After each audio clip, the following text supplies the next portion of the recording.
When people think about sustainable agriculture, they focus on farming.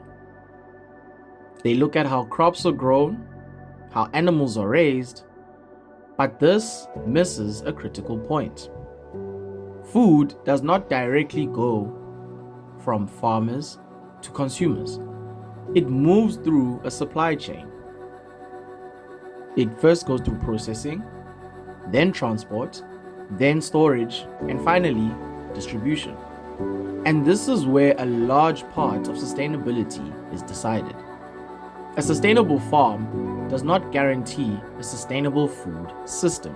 A food supply chain is a system that moves products from production to consumption. At each stage, resources are used. These include energy, where processing and transport require fuel and electricity. Another one is water, where cleaning, processing, and storage often require additional water inputs. Another one is time, where perishable products degrade over time, increasing the risk of loss. And finally, infrastructure, where cold storage, packaging, and logistics systems determine efficiency. Inefficiencies at any stage increase resource use, waste generation, and cost. So, sustainability is not only about production efficiency, it is about system efficiency across all stages. A clear example of this comes from Nigeria, particularly in Kano State and Kaduna State. These regions produce large volumes of tomatoes and other perishable crops. But the supply chain within these regions is weak.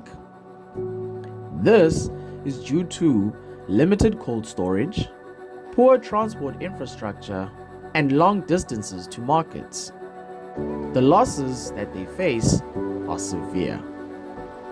Post-harvest losses for tomatoes in Nigeria can reach 30 to 50%. In some peak seasons, losses are even higher. This means that up to half of production never reaches consumers. The water, fertilizer, and labor used to produce that food are also wasted. And at the same time, farmers are forced to sell quickly at low prices. Markets experience shortages later, and prices also become volatile. So what this means is that the system is not failing at production, it is failing at delivery. Because food does exist, but it cannot move efficiently through the system. Improving sustainability requires optimizing the entire supply chain. The key interventions in regards to this include improved storage systems, where post-harvest losses are reduced through better infrastructure. Cold chain development. Here, it's important to maintain temperature control to preserve perishable goods. Another way would be efficient logistics. Here, we reduce transport distances and delays. Another way would be process optimization, turning perishable products into longer lasting forms. And finally, the use of data-driven systems, using information to match supply with demand more accurately. The objective here is not just to produce efficiently, it is to deliver efficiently. A strong example of a solution comes from Rwanda, particularly in Kigali and surrounding production zones. Rwanda invested in improving agricultural supply chains through the use of cold storage facilities, aggregation centers, and improved logistics coordination. The outcomes they achieved were various. Firstly, they experienced post-harvest loss reduction. Losses for perishable crops reduced significantly, in some cases by 20 to 40%. Secondly, farmers gained better prices by avoiding distressed sales immediately after harvest.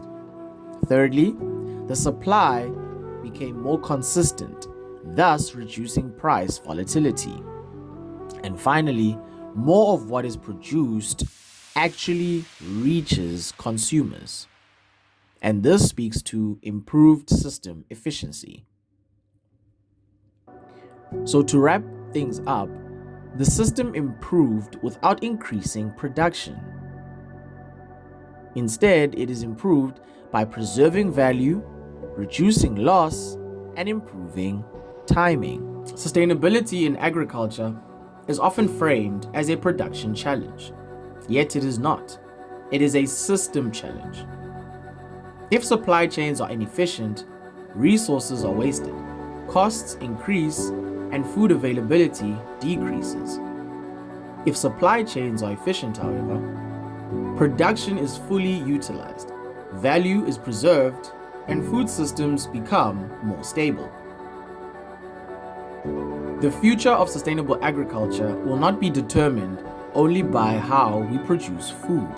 It will be determined by how effectively we move it from farm to table.